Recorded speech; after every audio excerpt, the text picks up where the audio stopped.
The anti-vaccine crowd, who falsely believe that vaccines cause autism, despite the fact there's not a shred of evidence to suggest that's true, and loads of evidence to suggest that autism is actually caused by other factors, haven't had a lot of success lately.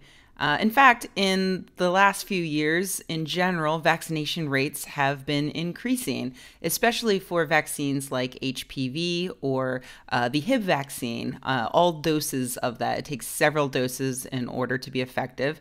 And the rates of babies getting all of those doses has increased. That's a vaccine that prevents a very dangerous bacterial infection. Even the MMR vaccine rates have increased slightly, and that's the main vaccine that Andrew Wakefield famously blamed for causing autism in his since retracted and thoroughly debunked study.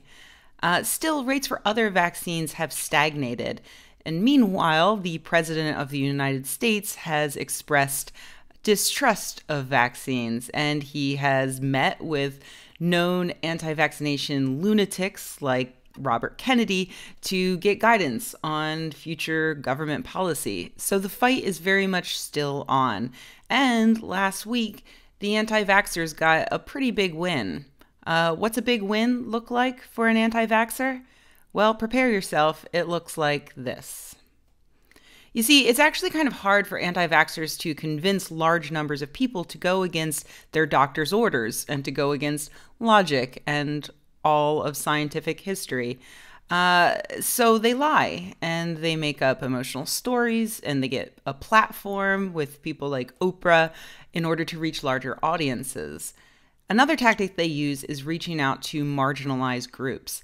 And they hit the jackpot in Minneapolis, where they found a community of Somalis who were insular thanks to language barriers, cultural barriers, and of course, good old-fashioned American xenophobia.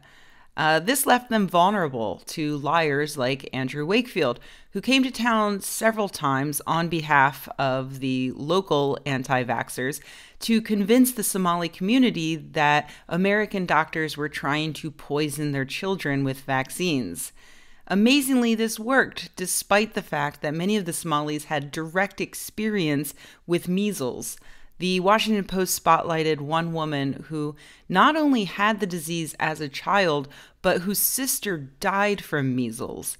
And yet still, she took Wakefield seriously, and so she didn't have her own children vaccinated.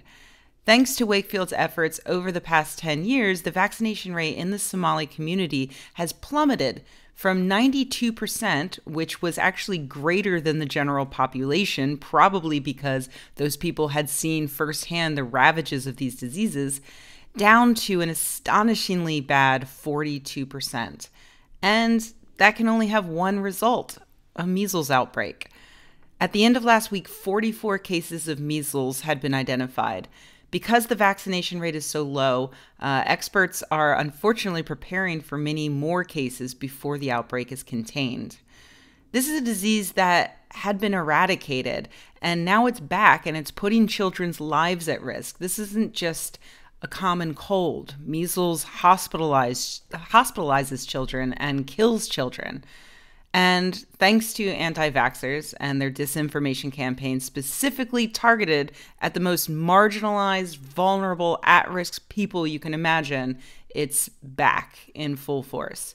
It's only a matter of time before Andrew Wakefield and his brigade of idiots have another child's blood on their hands. And it's now more important than ever to speak out against the misinformation and make sure that our game show host-in-chief doesn't make things worse by making their propaganda a state-sponsored message.